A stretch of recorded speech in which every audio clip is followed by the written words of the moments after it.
July, the year 2024, the day Saturday. And you're just in time for the Legends edition, coming to you live from the Green City in the Sun, otherwise known as Nairobi, the capital city of Kenya. And we are broadcasting from Broadcasting House BH. And top in this bulletin,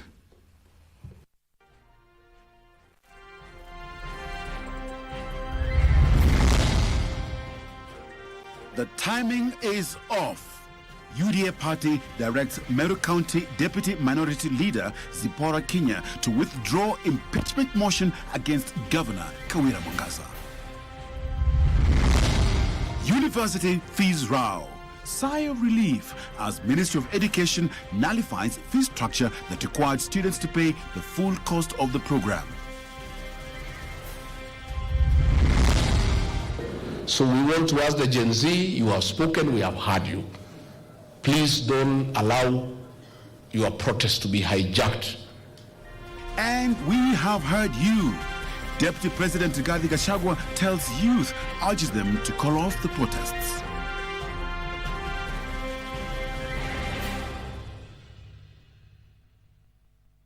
Karibu sana, my name is Edmund Mudibo, and we're glad that you've made us your choice for updating in news this evening. Our sign language interpreter is Byron Abuli. It is a sigh of relief for university students after the Ministry of Education nullified the previous fee structure that would have required parents to pay the full cost of each degree program. In a statement, Principal Secretary in the State Department for Higher Education and Research, Dr. Beatrice Inyangala, said they will receive the new fee structures that will be paid by each student as household contribution from the 5th of August 2024. This comes after an uproar over the proposed fees. With 2 months to go until 153,292 students join universities across the country, the government has moved to retract the fee structure it had issued the learners that would have required them to part ways with the full amount for the course. Higher Education Principal Secretary Beatrice Inyangala in a statement says, and I quote, "The Ministry of Education wishes to inform the public, particularly parents and guardians of students, that the fees to be paid by students and their families as relates to the full cost of each degree program, as previously communicated in the admission letters, is hereby nullified and does not apply anymore." End quote. She further clarified that public universities will be required to communicate the new fees to be paid by each student based on the household contributions starting 5th of August. Inyangala also reassured students that the placement in respective university programs will remain unchanged. Joseph Ohungu for Legends Edition.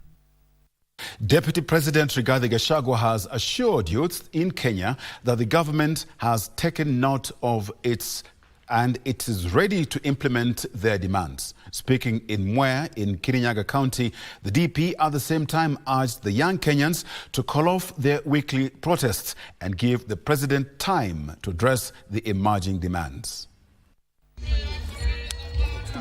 Deputy President Rigathi Gachagua has sustained calls to the youth to call off weekly protests, claiming the peaceful demos by the young people have become an avenue for goons to destroy the economy. Speaking in Mwea, Kirinyaga County, during the installation of PEFA Bishop Samuel Karimi, the Deputy President called for patience among the youth as the government moves to adhere to their demands. Tafadhali, Gen Z, my children, my sons and daughters, we have heard you. You have spoken clearly.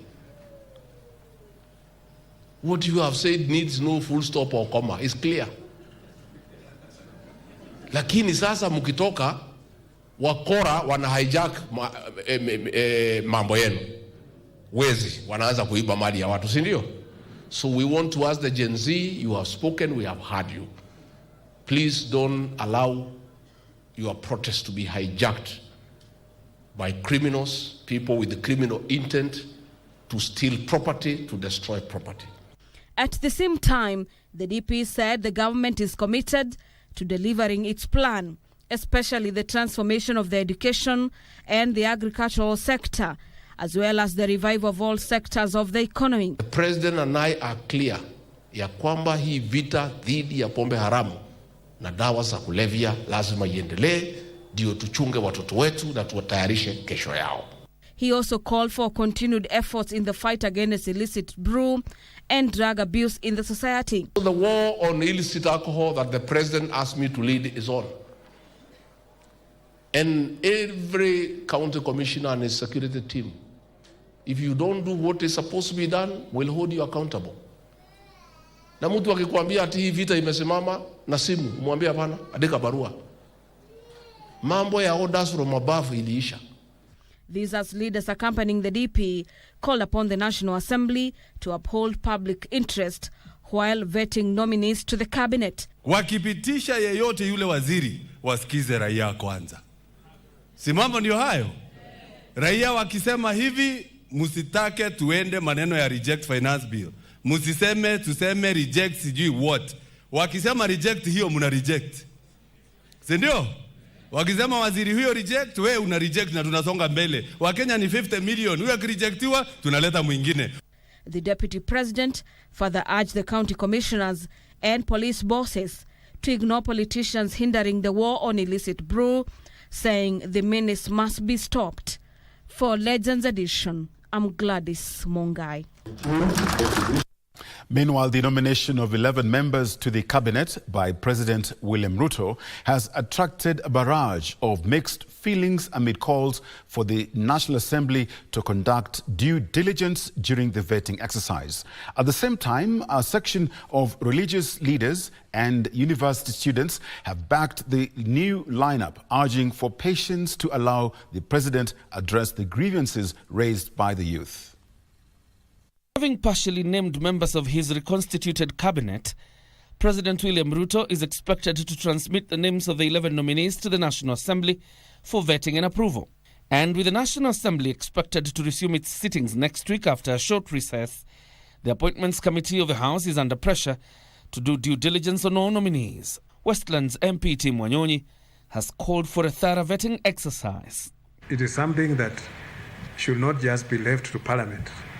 It should be people now should come up, those who know these candidates and they have any information that can guide the vetting process, to bring them forward, come and participate, so that we come out now with Kenyans who deserve to sit in those offices. His Mandera South counterpart Haro Abdul, on the other hand, has expressed confidence that the cabinet, once fully reconstituted, will have a national outlook. I would also want to see the face of the whole stratification of our society. For example, the youths in this country, particularly from the recent agitation. One of the biggest voice that I've heard is that the youth are saying they've had a raw deal. Haro has called on protesting youth to allow the president room to address their grievances. We need to accept to open a space for dialogue so that Kenyans can talk to each other, just straight from the grassroots to the national level. A section of university students and religious leaders have also backed the call for calm as the president addresses the governance concerns. We believe the president will also work tirelessly to make sure that needs of many university students, jobless youths and citizens of this country are met. During this period, we ask patriotic Kenyans to remain calm and peaceful as we await the outcome of the vetting panel. We also plead with the demonstrators to take a step back and call an end to the demonstrations as their wish was granted. Additionally, they called for vigilance, pledging to continue monitoring the performance of nominated CSAs once they assume office after vetting.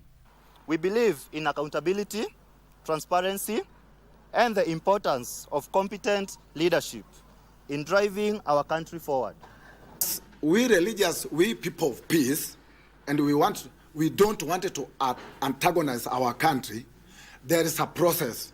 Now this process, we need our parliamentarians now to do their work. John Jacob Curia, The Legends Edition. A section of civil society groups has dismissed claims of funding in the recent wave of protests that left scores of people dead and property destroyed. Speaking in Nairobi, the rights group faulted the government for attributing the civil society groups with the violence in the country. The group, however, said it will not shy away from its responsibility of promoting accountability and good governance, as well as protecting the human rights as enshrined in the Constitution. Timothy Kipnusu reports.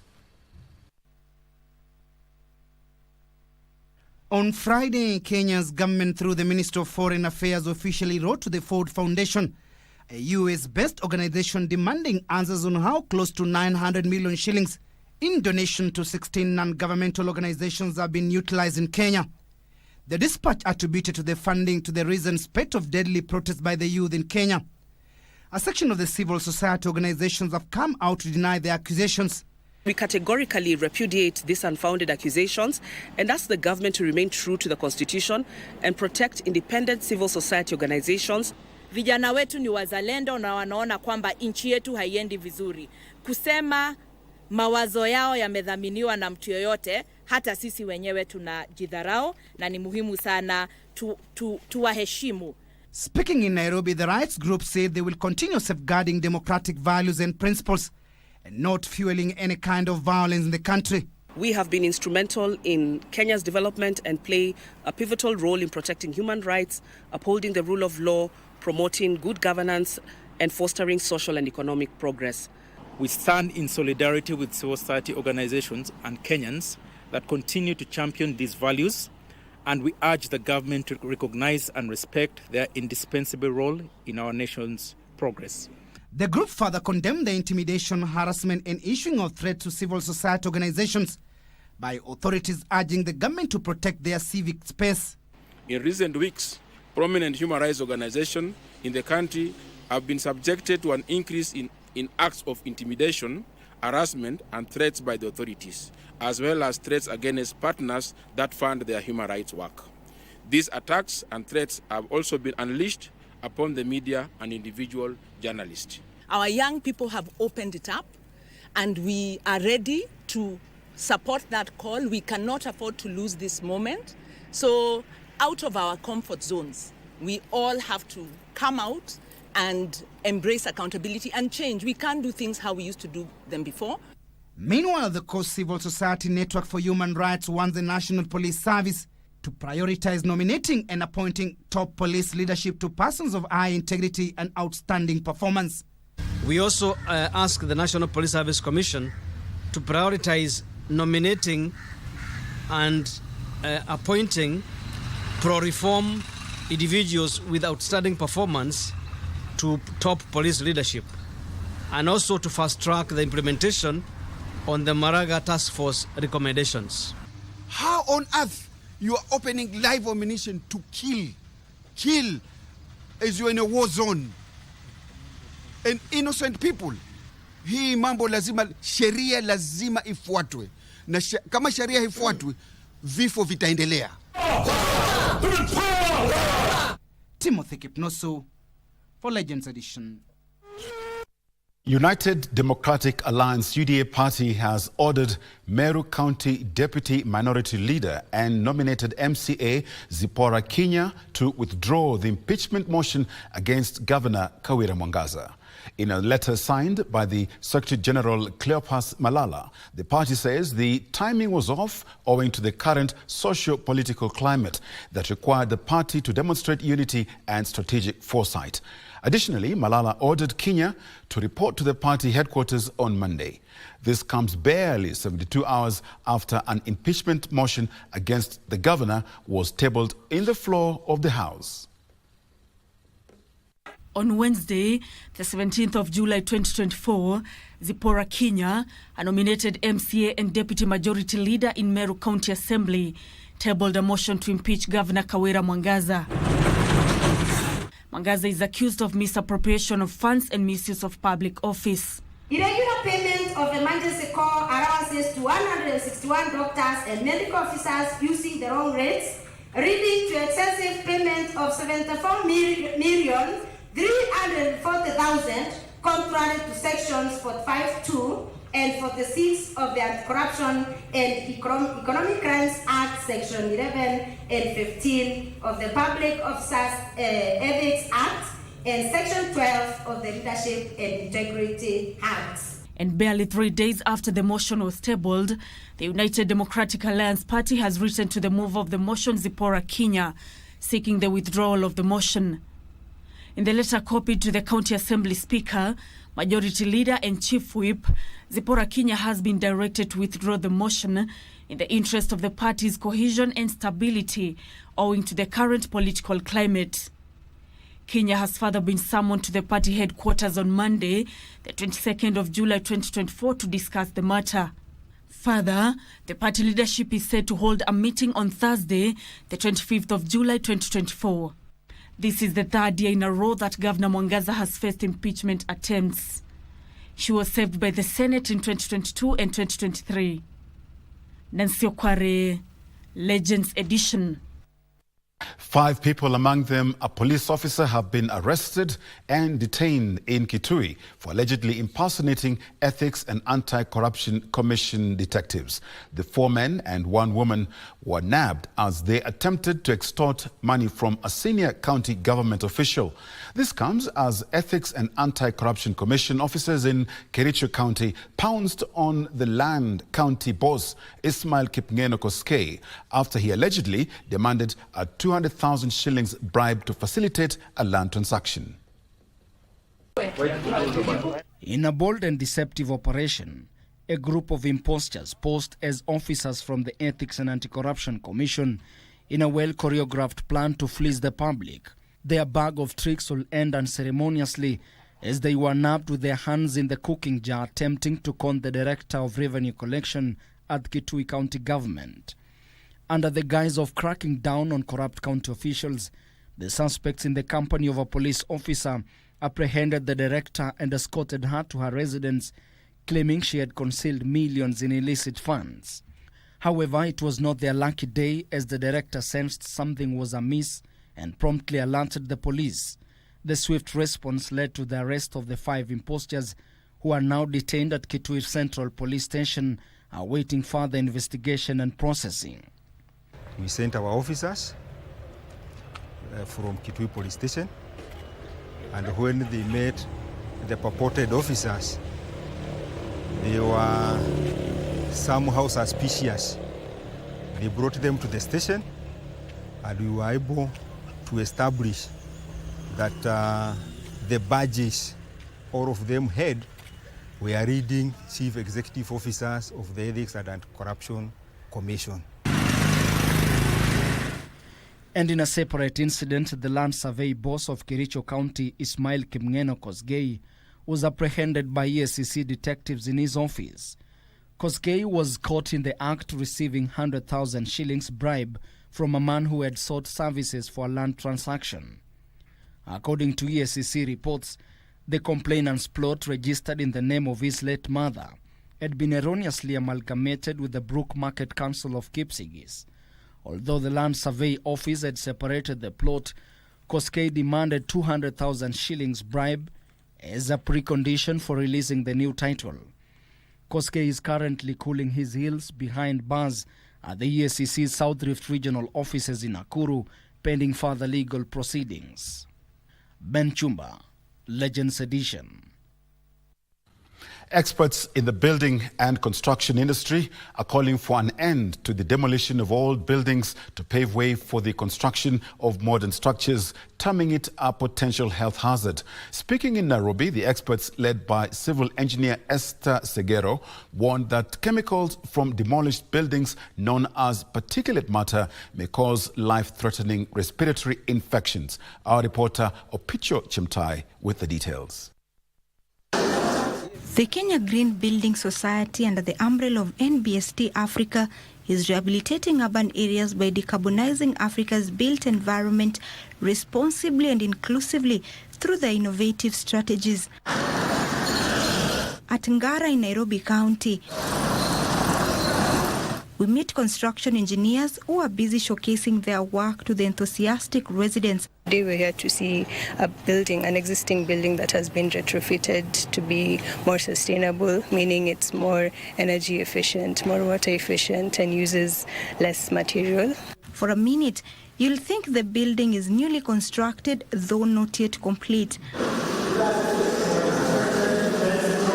Esther Segero, who is the lead civil engineer, discloses how they have managed to transform the old building without demolishing it by use of reducing, reusing and recycling of materials, hence reducing the emission of particulate matter. We have a good understanding of the materials and water requirement. We rely a lot on IFC age and the standards and guidelines for that. But most of what we use, we are buying locally. This while noting that plans are still underway to incorporate the use of clean energy that is sustainable and cost-effective for potential occupants, as well as instill proper mechanism of waste management. We are doing a lot more solar, so just to have a mix of the two and rely on the natural sources as well. Further adding that they are deliberate with working with consultants sourced locally and internationally to make it seamless. Yes, sustainability is slightly more costly, but we are seeing a trend where the cost of sustainability is coming down and we are able to just integrate them without it being like an invention. The area residents who visited the site could not hold back their joy.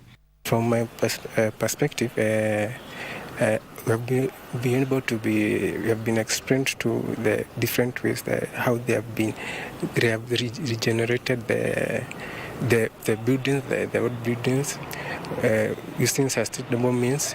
Opicho Chemtai, Legends Edition. Egyptian ambassador to Kenya, Wael Nasser Eldin Atia, has reiterated his country's commitment to enhance its bilateral ties with Kenya through partnership in different fields. Speaking during the Egypt's 60 years National Day celebrations, Atia cited education, trade, health and security sectors as some of the key sectors the two countries are collaborating on. Members of the diplomatic corps, top government officials, religious leaders, politicians and members of the public joined the local Egyptian community led by the ambassador to Kenya, Wael Nasser Eldin Atia, to mark its 60th National Day. Atia took the platform to affirm his country's commitment to enhance bilateral ties with Kenya in different sectors, such as education, trade, health, security sectors, among others. A number of other Egyptian companies are also trying to explore the situation in Kenya, whether they will be able to come and invest. And as we all know, stability and calm are very important to attract foreign investments. Egypt is a very important partner with Kenya. Since then, we have maintained a very close cooperation.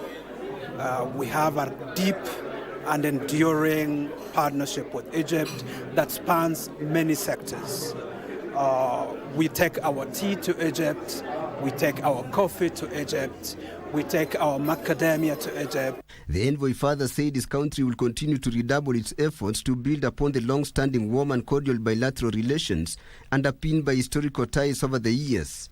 This continues to be the case, that cooperation between the two countries continue in all different fields, including economic and people-to-people relations. We have a number of Egyptian companies who are now in the Kenyan markets. They started off by finding a market for their products. So we have a very rich relationship between Kenya and Egypt. I think it's important to say that part of the reason why Egyptian companies are investing in Kenya is because of our stability, because of our connectivity, because of our democracy.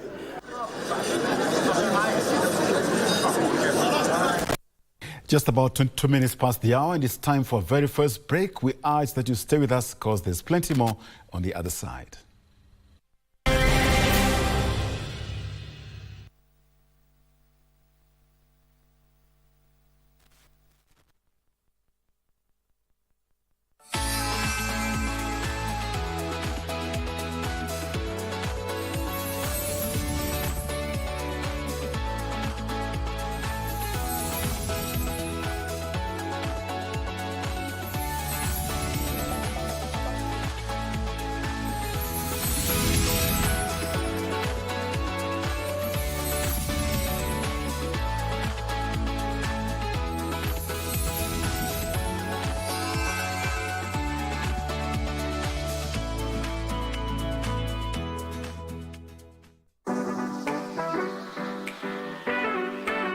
kwa *570#, tunakupa nafasi ya kuchomoka na this brand new Mazda Demio.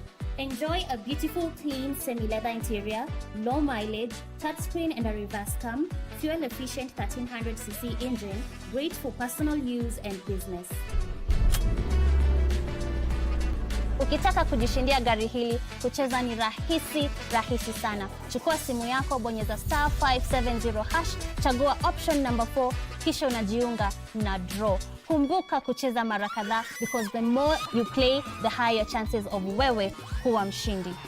Gari ya pili ni yako. Ni yako. Hii Julai, jishindie Demio na Loto Moto. Tucheze, tusaidie na tushinde.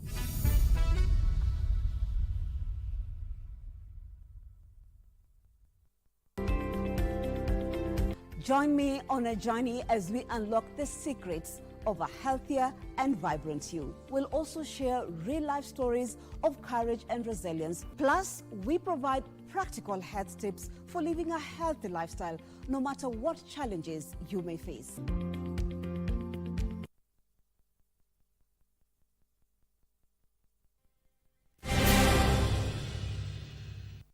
Welcome back. We're glad you're still with us. Teachers have been urged to expose their learners to practicals for better preparation for examinations. This and much more in the county's roundup. Stamp on the soil, right? At Gravity CBC Center, teachers and learners are here to catch up with what their respective schools are missing. The center offers a variety of learning materials and projects for practical purposes. We provide all the materials and the resources needed for the project. For example, grade 3 are doing the pottery, we have the clay production, we provide the expertise. They just come here, they do the project, they leave it to dry, we dry it, they later take it back to school. Grade 3, 4, 5 learners were taken through a NEC project and practical assessments, where we of course did that back from school, and we thought it wise to come extend it here at CBC, so that maybe CBC Gravity Center, so that maybe they may learn practically or see practically. Thank you very much. Elsewhere, a memorial service of the late High Court Judge Justice David Majanja was held posthumously at his home in Shinyalu, Kakamega County. Majanja was cremated on Wednesday at the Karioko Cemetery in Nairobi. Mr. Justice Majanja was a diligent and hard-working judge. Despite his duties as a commissioner at the JSC, he constantly delivered judgments on time and was frequently among the judges with the highest number of judgments delivered in the judiciary. He was a brilliant boy. He was very competitive. Very competitive. David never accepted to be behind somebody. He wanted always to be in front. And relatives of Malindi businessman Karisa Mae, who was allegedly abducted by security officers at Arabuko along the Kilifi Malindi Road Monday, are pleading with the government to help them find his whereabouts. Nataka mtoto wangu tena haraka, amechukuliwa ni wale. Amechukuliwa ni hao watu wako walikuwa wanamtafuta. Kesi ambayo inaendelea, lakini mnamtafuta. Simulanita, kama kuna kitu mnataka simseme.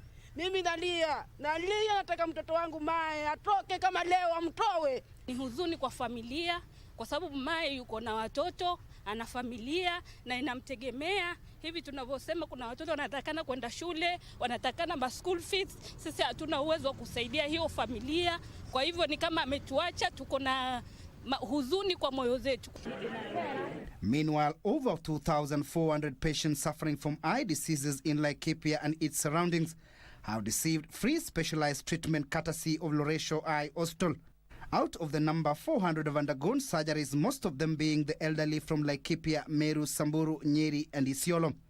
So nimetolewa, hiyo njizo inawaka vizuri, inaona hata mbali, sikuwa naona mahali popote, ama mtoto wangu hata sikuwa namuelewa vizuri.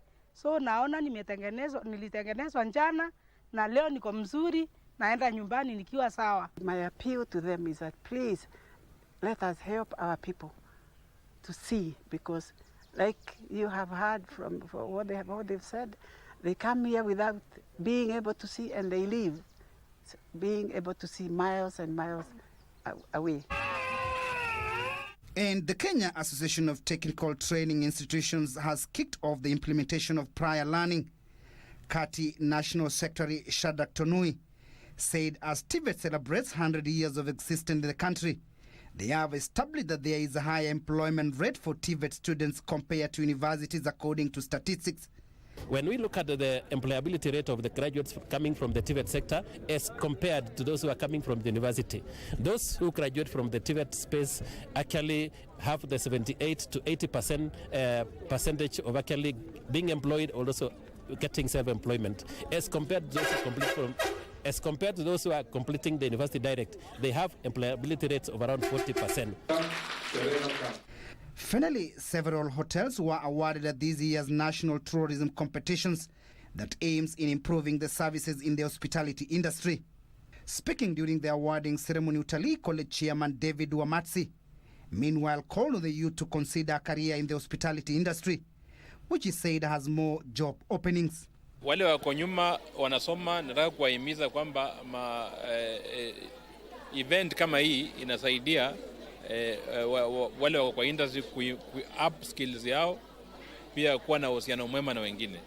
Wale wanasoma, nataka kuwahimiza kwamba sisi kama council policy zile tunaweka in place na kusaidia wao waweze kupata nafasi za internship, nafasi za attachment na nafasi za kazi Kenya na nje ya nchi. Tungewasihi wale ambao wanatoka mashule wajaribu kuangalia hii sekta yetu, na tunajua tuko na vijana wadogo, tunajua tuko na shida wakati huu kwenye nchi, lakini shida zote utatuliwa na mazungumzo. Kwa hivyo tutafute vile ambavyo tunaweza kukaa pamoja, tuanze kujenga.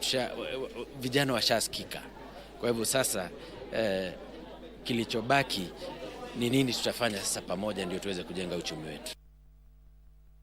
A family in Mudibo village, Nambale in Busia County, is demanding justice for their kin, who was allegedly shot by police officers in Kibwezi, Makueni County during Tuesday's anti-government protests. The 36-year-old Dennis Lubanga is said to have been shot on his way home from work.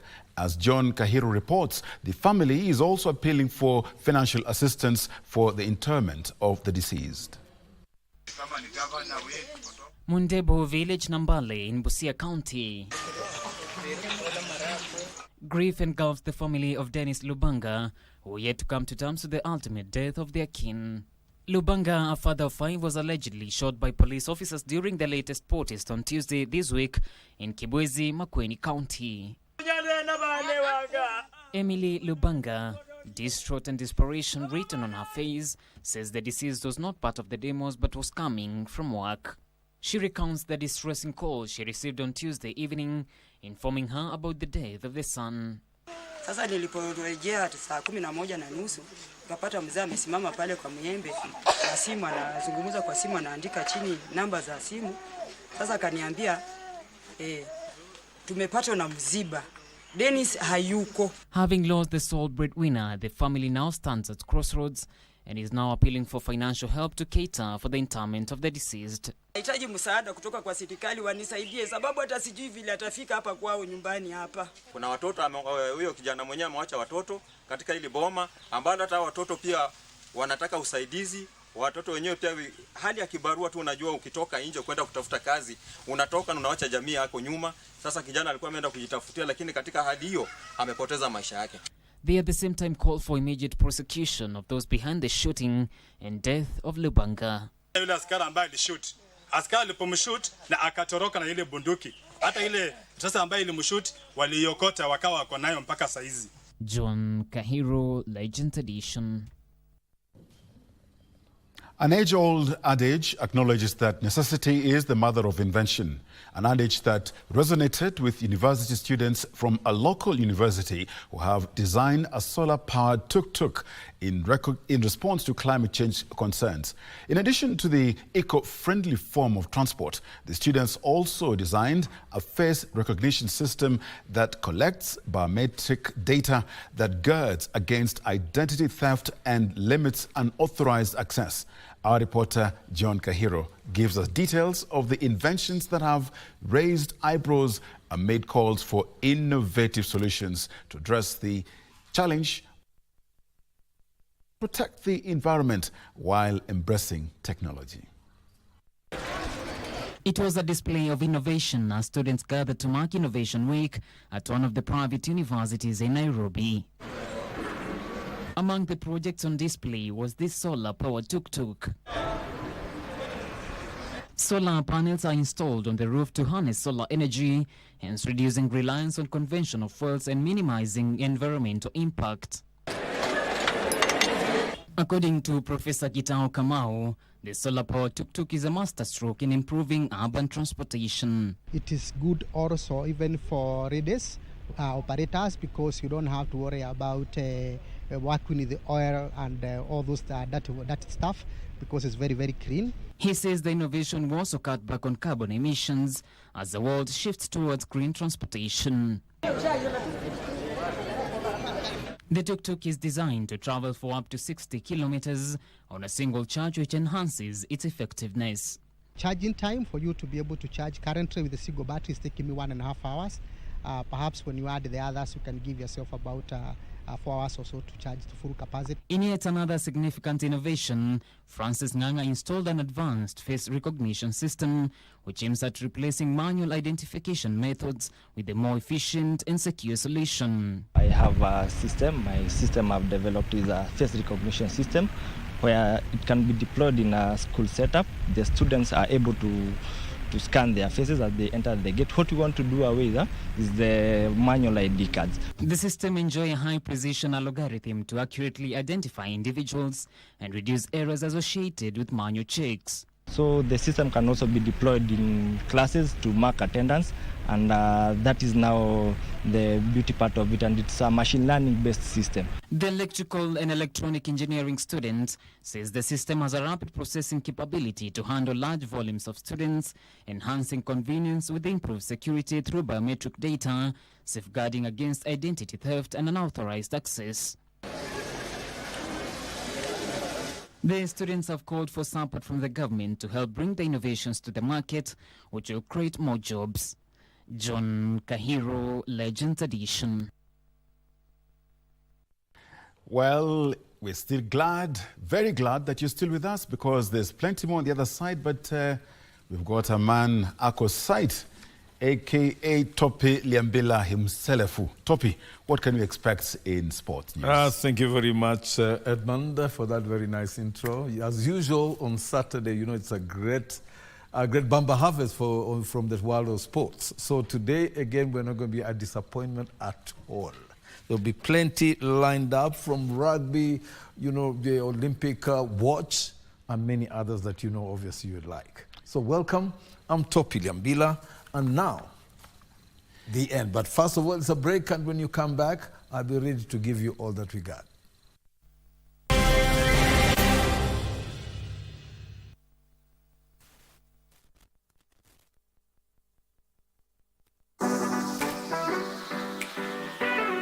Kupitia kwa star 570 hash tunakupa nafasi ya kuchomoka na this brand new Mazda Demio.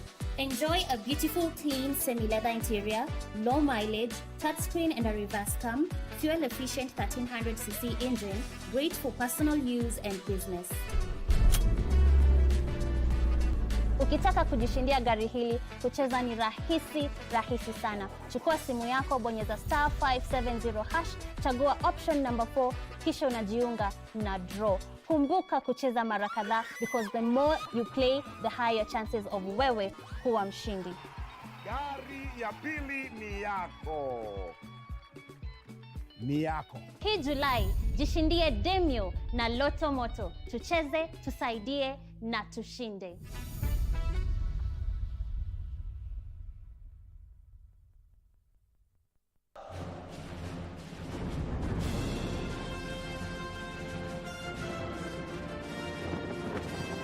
France welcomes the world for the Paris 2024 Olympic Games.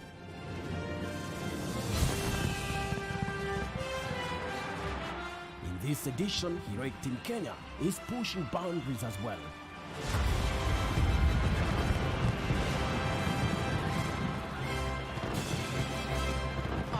Olympic gold medal. More significantly, Kenya is intent on claiming victory at the quadrennial sporting event comprising of 45 sports that will be staged from 24th of July through to the 11th of August. Here comes a dose for everyone. Yes, it is! For the athlete, it is chasing a dream of a lifetime. And for the fan,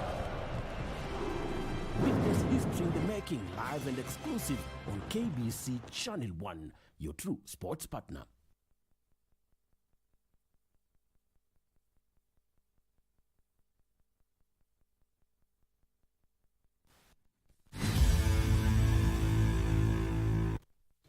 And thank you all sporting fans of KBC Channel 1. And once again, it will be a big welcome again to the Legends Edition Sports segment. I'm Topi Liambila.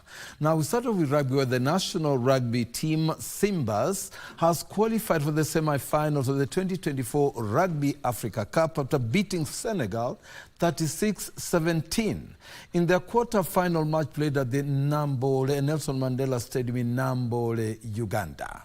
The Kenyan team, coached by Jerome Parwater, will now face Algeria in the semi-finals on Wednesday. The 24th of this month, Algeria defeated Ivory Coast 32-12 in their quarter-final match. Simbas are determined to reclaim the title they last won in 2013.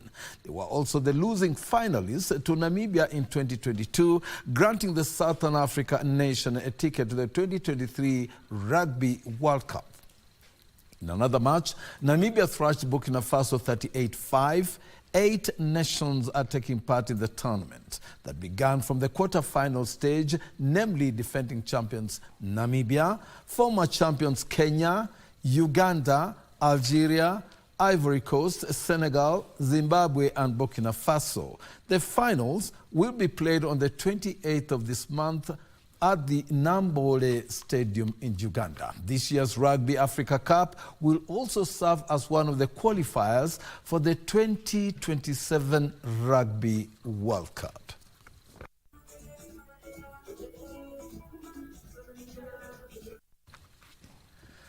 Around the Olympic scene, national women's volleyball team Malkia Strikers will head to the Paris Olympics on Monday from Miramas, just 2 days before the 2024 Paris Olympics Games begin in France. Malkia Strikers will be looking to better their performance in Paris after finishing 12th at the Tokyo 2020 3 years ago. The Paris Olympic Games will be televised live on KBC Channel 1, so remember to stay tuned and book your seat, ringside seat.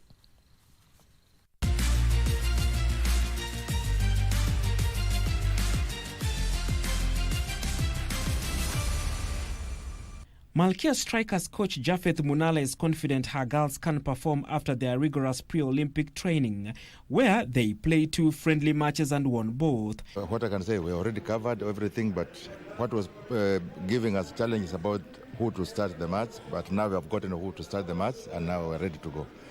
So we have a player that starts and a player who will come for substitute. So that one, it was the one giving us problems, but now we have seen and known who to start the match and who to come and do the substitution. Malkia Strikers defeated local side Salon de Province in straight sets of 25-14, 25-14 and 25-14 to win their second friendly match in Miramas after beating Istres in their first friendly. Based on the last friendly that we had a problem with our reception. And for today's friendly, we have really improved on the reception.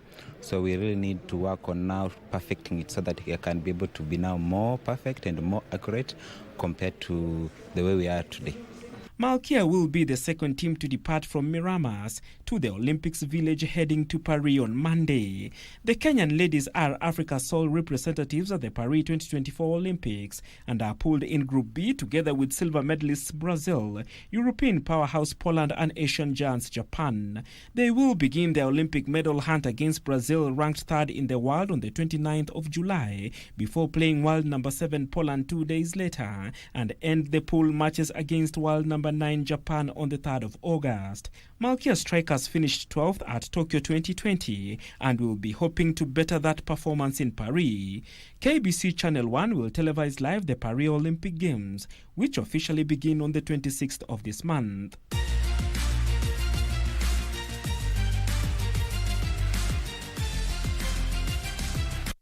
On the local scene, Black Mamba handball team beat Desert Scorpion 23-21 in a highly contested friendly match played at the Kaloleni handball court in their build-up to the forthcoming league playoffs scheduled next month. Let's take a listen. Both teams started the game on a high, utilizing every opportunity they got to do each other before Desert took the lead 11-10 at halftime. In the second half, Black Mamba came back a rejuvenated side and pinned down their opponents to snatch a narrow 23-21 win. My team is young. I've just taken some other players and signed them from other teams. Now they're trying to gel up. So far I've seen a very big improvement, and I want to tell the other coaches to be ready for a difficult time. Desert Scorpion were overbeaten 21-15 by Equity in another match as the National Cereals and Produce Board beat Black Mamba 19-12. I want to surprise everyone because my team are going to be the victors at the end of the tournament, and I believe they are very ready to go and compete and also get the trophy from Ulinzi. The friendly matches have been used by the teams which finished in the top 4 positions in the Kenya Handball League to prepare for next month's league playoff matches. And now for Olympic feature, former men's marathon world record holder Eliud Kipchoge will be aiming to clinch his unprecedented 3rd Olympic gold medal at this year's Paris Olympic Games. Kipchoge is on the verge of history, gunning to become the first man ever to win 3 back-to-back Olympic men's marathon titles at the Olympics. Let's take a listen.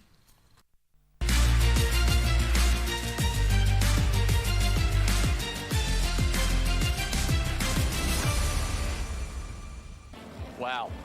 His move has been absolutely definitive. Eliud Kipchoge will be taking part in his 5th overall Olympic Games, having featured at the 2004 and 2008 Games over the 5,000 meters distance.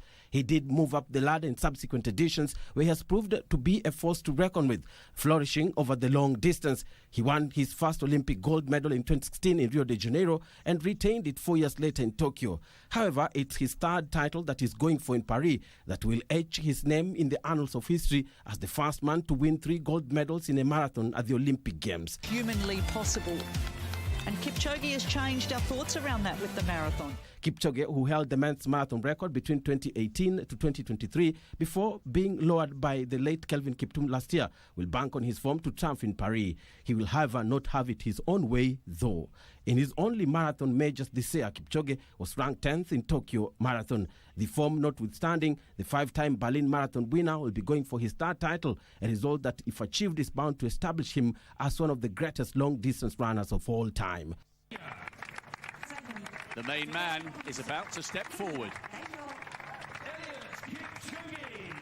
When Kipchoge lines up in the men's 42-kilometer marathon on 10th of August, he'll be just 3 months shy of his 40th birthday, hence becoming the oldest elite marathoner in the race, a demonstration of his longevity.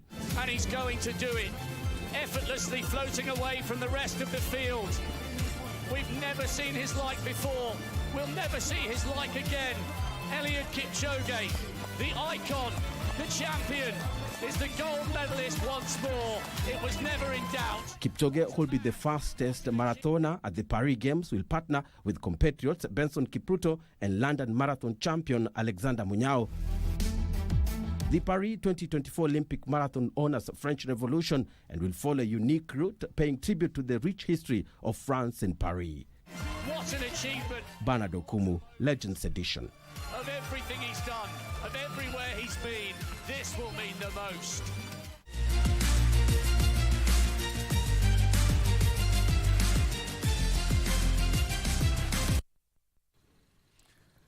Kenya's Edwin Cougat finished third in the 3,000-meter final at the Wonder Diamond League meeting in London earlier this evening. Cornelius Kemboi finished 6th, Emmanuel Korir 8th, and Gideon Rono 15th in the race won by Dominic Lobalu of Switzerland. In the last event of the season, American Noah Lyles defeated Akani Simbine and Sile Tebogo in the 100-meter final. Let's take a look.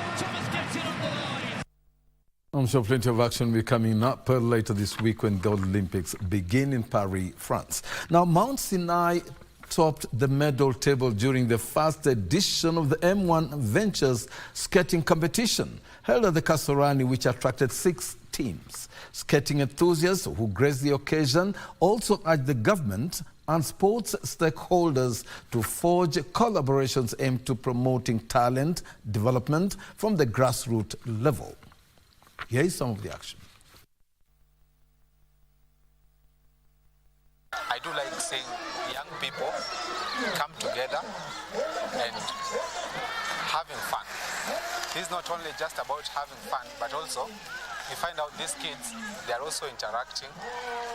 These kids are also they are also learning discipline, because in such a race, we have a lot of things to consider. So you find bringing these kids together, to me it's something big. And this is the first event MI Ventures has hosted. The competition was a bit stiff, but I managed to surpass all the people. I fell down at first, but I remember what my mom told me, and I stood up and I was able to become position 3. I would like to be in the Kenya's team so that I could go for more races. And also, I would like people to also embrace skating, because it is a fun and very important sport. It keeps us fit, and also I was happy because they included girls. Most of the times it's only boys who skate. So I really enjoyed this skating competition, and I would like to come for more. I was able to be number 4. I was second at first, but through panic attack, I lost my balance, but I still managed to move on. I would like to encourage people to continue skating, because it's a wonderful hobby to do, and it's really enjoyable. It's always beautiful to listen to that enthusiasm from those young sports masters in the making. Now, over to the international scene. Kale Rovanpera delivered a masterclass today morning to win the 200th WRC stage win, and at the same time extend his lead in Tet Rally, Latvia. 8-time world champion Sebastian Ogier forced his way into second place. Let's see how the action went.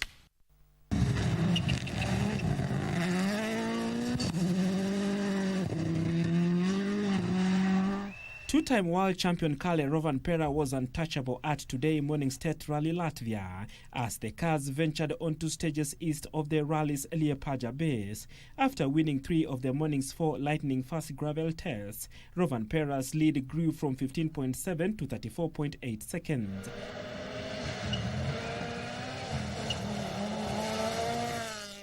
But it wasn't just his widened advantage that gave Rovanpera reason to smile. His benchmark time for SS10 at Snipel marked his 200th WRC stage victory and co-driver John Haltunen's careers on what is their 50th start for Toyota Gazoo racing team.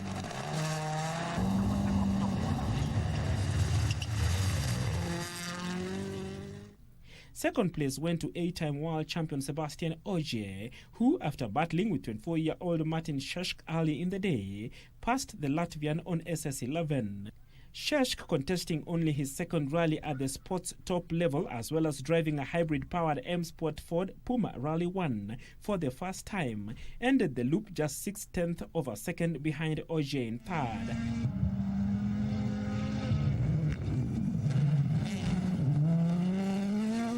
Ot Tanak in a Hyundai i20N Rally 1 climbed from 6th to 4th and trailed Sheshk by 9.6 seconds, passing Adrian Fomo, who ended 5th, and Takamoto Katsuta in the process. Katsuta was consistently delivering top 5 stage times in his Toyota, but fell to 7th after completing SS12 with no power steering. And from the tennis world, Rafael Nadal secured his place in the Swedish Open final after coming from a set down to beat Duje Djokovic in the semi-final. Nadal defeated unseeded Croatian Djokovic 3-6, 6-4, 6-4 in 2 hours and 12 minutes to reach his first ever final since playing in the 2022 French Open final. This is some of the action from the game today.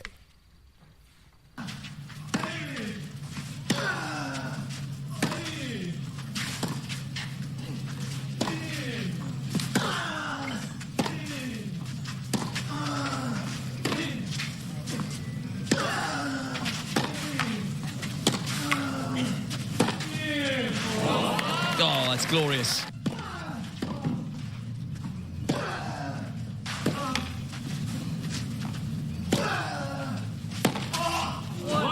Oh, he's actually backing away then, Nadal.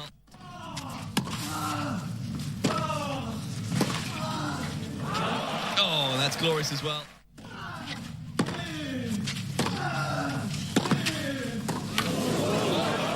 Oh, inspirational tennis.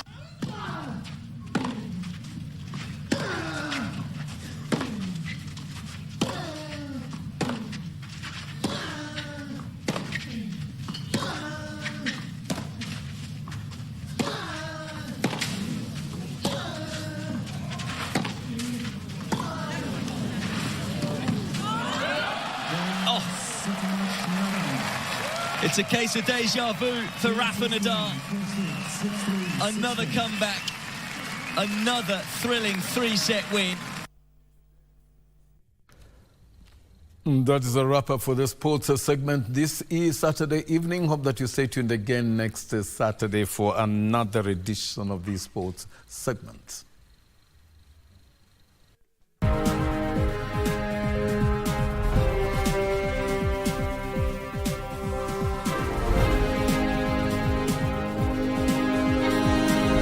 Well, like we say, it all ends well. We are very glad that you chose us this evening. And by the way, I'm looking forward to hearing the national anthem at least 8 times. That is 8 gold medals at the Olympics. Thank you for choosing us. My name is Edmund Mudibo, and our sign language interpreter, Byron Abuli, and the great team behind it all that made it possible. Over to you, Toppy. It's been great having all you guys, and of course with the backup team that has been with us. And remember that after this, we shall have, of course, a bridge over Congo. We don't forget that every Saturday evening. Our special, get your dancing shoes. And I can see Patron Fumo Kibangu is on, Marie-Jose Winnie, and of course DJ Extra Salim on the decks to give you and enjoy you through the night. Enjoy. I'm Topi Liambila, signing off. And that's it. Mungu awabariki, like we say. Stay well, stay safe, be blessed. Kwaherini.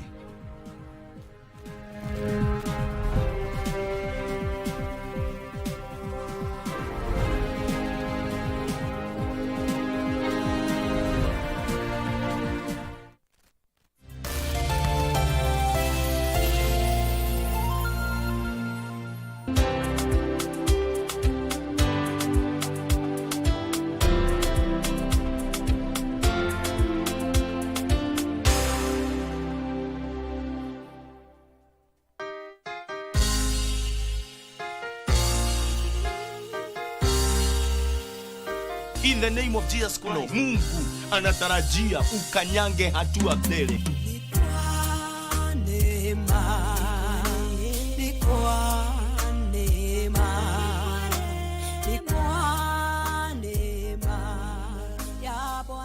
Wengine wametawaliwa na uchawi, wakati wao umefika.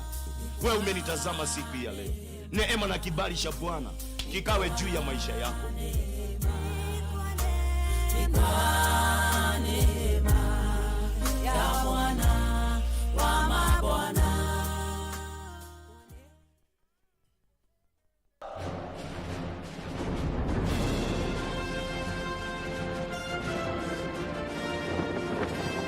France welcomes the world for the Paris 2024 Olympic Games.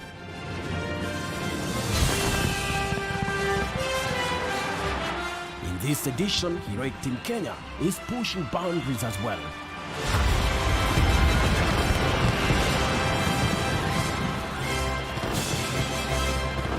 An Olympic gold medal. More significantly, Kenya is intent on claiming victory at the quadrennial sporting event comprising of 45 sports that will be staged from 24th of July through to the 11th of August. Here comes a dose for everyone. Yes, it is! For the athlete, it is chasing a dream of a lifetime. And for the fan, witness history in the making, live and exclusive on KBC Channel 1, your true sports partner.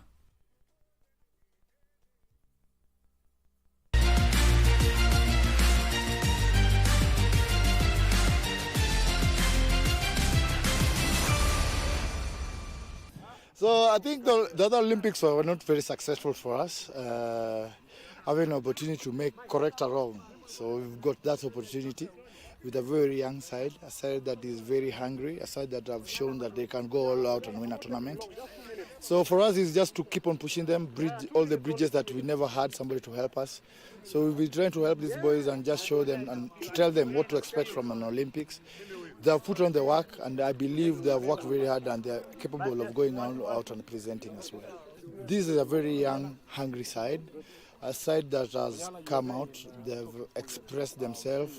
So I believe from what they have seen them work, how hard they have put in the work and the sacrifices they have made to be here. I believe these boys, if they are just given the good opportunity to work as a team, they'll be able to present as well, not just at the Olympics, the circuit, they're back in the circuit, they will still be able to go out and present as well. So we'll keep on ticking the boxes as we go through all the challenges.